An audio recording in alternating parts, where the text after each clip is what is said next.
Thank you, Mr. Chairman. First of all, I want to thank our witnesses. Governor Walz, good to see you again. Governor Pritzker, Governor Hochul, good to see you again.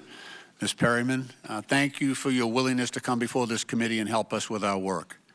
At this very moment, as we sit in this hearing and at the order of President Trump, the National Guard are on the streets of Los Angeles and active duty Marines are on their way. At Trump's order, Californians are now forced to navigate an active military zone in their midst as they try to go to work or decide if it's safe to send their kids to school. And because of Trump, no American city or state is safe as he lays this groundwork to take his militarization playbook nationwide. 2 days ago, he confirmed that he is considering invoking the Insurrection Act to expand the deployment of active duty military forces against civilians across this country, preparing for a future in which dissent is met with armed force and the machinery of war is turned inward on the American people. If unchecked, this marks not just a threat to our most sacred civil liberties, but a violent blow to American democracy itself. Last week in Los Angeles, peaceful Americans came out to protest the administration's cruel and illegal mass deportation operations in their neighborhoods. President Trump inflamed events on the grounds as an excuse to unleash the U.S. military on its own people, sending in 4,000 National Guard members without the approval of the governor of California, and deploying 700 active duty Marines into an American city is meant to provoke, not pacify, and is an aggressive assertion of federal control where it is neither needed nor desired. Our Marines are often the first responders in a war zone, but American neighborhoods are not war zones. Protesters are not the enemy. They are Americans who have the constitutional right to peacefully assemble and speak up. The problem for President Trump and my colleagues across the aisle is that the American people hate what he is doing in Los Angeles to inflame tensions. Americans are deeply concerned that the president deployed federal troops to an American city over the objections of state and local leadership and knowing it would escalate the situation. He put members of the public, law enforcement officers, and troops in danger because he loves the images and theatrics of using force. Let's be clear. Democrats oppose violence and lawlessness in all its forms, as well as any threat to public safety. President Trump himself is the worst offender. The chaos he is fomenting in L.A. is just an extension of his flagrant disregard for the Constitution and our rule of law and democracy. It is clear that the Trump administration's mass deportation policy is not limited to those that have committed serious and violent crimes.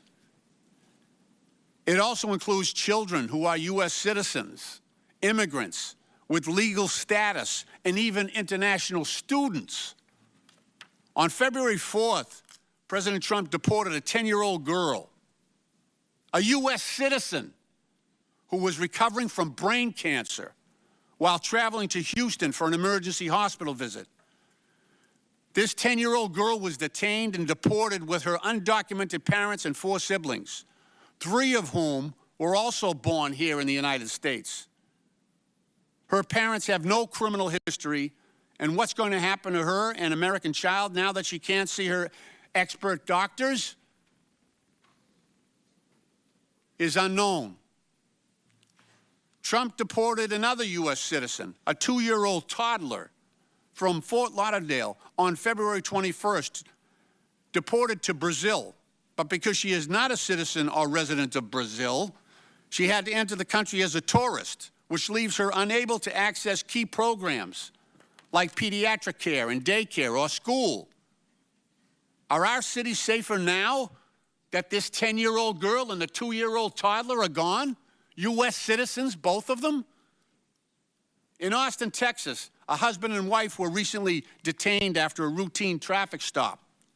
The husband was quickly deported, while the wife was released to pick up her 3 children from school, only to be deported with them several days later. 2 of those kids are U.S. citizens. Is the family the violent criminals that Trump is supposed to be saving us from? The Trump administration has tried to sweep aside the fact that this pattern of mass deportation operation is letting dangerous criminals roam free while it picks off peaceful, contributing members of our communities. Busboys at restaurants, day laborers at Home Depot, parents who are taking their kids to school. In late March, ICE agents wearing masks and hoodies detained Rumeysa Ozturk. And those of you who watched that abduction, when you compare the old films of the Gestapo grabbing people off the streets of Poland, and you compare them to those nondescript thugs who grabbed that student, that graduated student, it does look like a Gestapo operation. It does look like the Gestapo. She was snatched away and detained 1,700 miles away. Her congresswoman couldn't reach her. Her family couldn't reach her. She was held incommunicado, 1,700 miles away. Her attorney could not reach her. Yeah, that was Gestapo-like. That's an appropriate comparison. That's exactly what it was like. And when U.S. citizen, she was here legally studying at Tufts University. She had every right to be here. We gave her permission to come. Her family entrusted us. They chose Boston because it's a place of intellectual freedom and respect for cultural freedom. And that trust was apparently misplaced. Ms. Ozturk's a Turkish national on a student visa to attend Tufts University. A video of that incident shows Ozturk walking along a public street in Boston, Massachusetts, my home city, when several masked figures just snatched her phone and backpack, handcuffed her, and hustled her into an unmarked vehicle. What's that sound like? What does that sound like? The Trump administration is putting extremism, cruelty, and chaos over protecting kids and families. Trump isn't focused on getting violent criminals off our streets. He's terrorizing our communities to fulfill deportation quotas with fathers and mothers, grandparents, and kids. And he's trying to strong-arm our city and state leaders to divert their limited resources away from serious public safety threats to instead focus on peaceful, law-abiding families, just as he has diverted federal resources away from combating drug trafficking, violent crime, and terrorism to fuel his lawless mass deportation campaign. Trump isn't trying to protect us. He's trying to divide us. It's us and them. He's trying to divide us. And some people are helping him. He's pitting neighbor against neighbor. But it's not immigrant kids who are about to kick millions of Americans off their health care. It's not them. And he's doing that to pay for a tax break for billionaires. And it's not immigrants who are using the military to silence Americans exercising their right to speak truth to power. These are not the strong and measured actions of the leader of a free country. They are the ruthless maneuvers of an aspiring autocrat hell-bent on consolidating power by any means necessary. This is disgraceful. It should not happen in this country. This is wrong. Deploying the military against a civilian population is wrong. And if we don't step up, this will continue. If we don't step up and declare what is right under our Constitution, then other cities, other citizens will meet this same fate.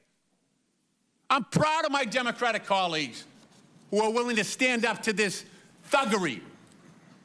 Trump is a wannabe gangster, and he's showing the world what he's about. And I'm proud. You know, my dad served in Second World War. He fought the Nazis in Northern Africa. He fought the Nazis on the Italian peninsula. And I think he's looking down right now and he's happy that I'm fighting today's Nazis. He's proud of that. We all should be. Mr. Chairman, I yield back.